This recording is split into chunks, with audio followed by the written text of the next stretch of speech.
Morning. Another deep dive into the final in the 70s, and we're still on 1972. So, part 2 of 1972. Let's get cracking.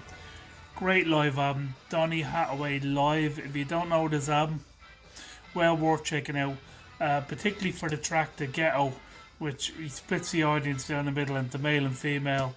And it's a lovely bit of audience participation, and it's a truly great live album.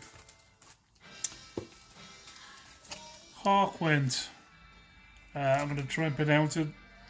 Dormi Fasol Latito. I hope I pronounced that right. It's first album with Lemmy, where he's credited as Lemmy the Lurch. Not very complimentary, but there you go. And it's a great album and has Brainstorm on it, which is the really main track on it. Space is Deep. Yeah, and The Watcher, written by Lemmy. There you go. So that was Lemmy's first tour with Hawkwind. Irish band, The Horslips, Happy to Me, Sorry to Part. It's a really elaborate album cover in the shape of a button accordion. Really decent debut album. Next up is an album, and it took me a few years to get my head around this one, even though I love the band. And it's Jethro Tull, Thick as a Brick. Took me a while to get into it. Once I got into it and its hooks were in me, I love it. Great album, but a bit harder work than the rest of Jethro Tull. You can hear it in the background there. Houses of the Holy by Led Zeppelin. I guess by today's standards it's a controversial album cover, but it's a great album, and it's Led Zeppelin starting to branch out from strictly the hard rock sound. Pink Fairies, what a bunch of sweeties. So this is like proto-punk before punk existed. Yeah, it's a pretty wild album.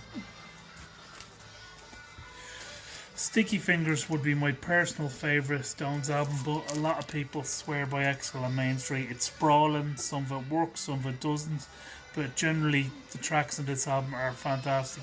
So if Sticky Fingers is Keith's Mick's album, then Exile is definitely Keith's album, recorded in the south of France under horrible conditions. They produced a brilliant album. Debut by another great British band, Roxy Music. Now, Roxy Music went on to have really big commercial success, but I liked them when Brian Eno was in the band, and he acted as a foil to Brian Ferry's more commercial kind of leanings. So great album, Roxy Music's first album, and some of the tracks on it are great. Remake, Remodel, Ladytron, so on and so forth. And you know, start a tradition of Roxy Music albums with models on the cover. This band had had a few albums out, but this is the album where people started to notice them. And Slade Alive. This is recorded in a pub somewhere. It's a really wild live show. Yeah, it's great. And the last real the last year we talked about Status Quo starting to find their sound. Well, they definitely found it with this Pile Driver. Like, even the album cover, it says everything that this album's about. Heads Down Boogie, listen to this track, boys. Don't Waste My Time, Oh Baby, A Year, Unspoken Words, Big Fat Mama, which is a brilliant Paper Plane, and their version of Roadhouse Blues, which goes on for 7 minutes 28, and it's a really different version.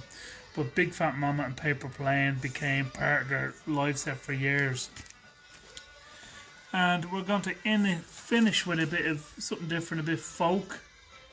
This is Around the Salt by Steel Ice Band. They're mostly known for their hit single All Around My Hat, but this has a great version of John Barleycorn, also covered by Traffic, among others.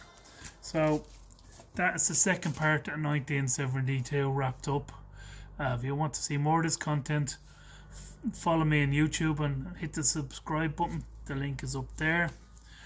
Until then, I'll see you in the last part of 1972 in the next reel. Keep it final, keep it real.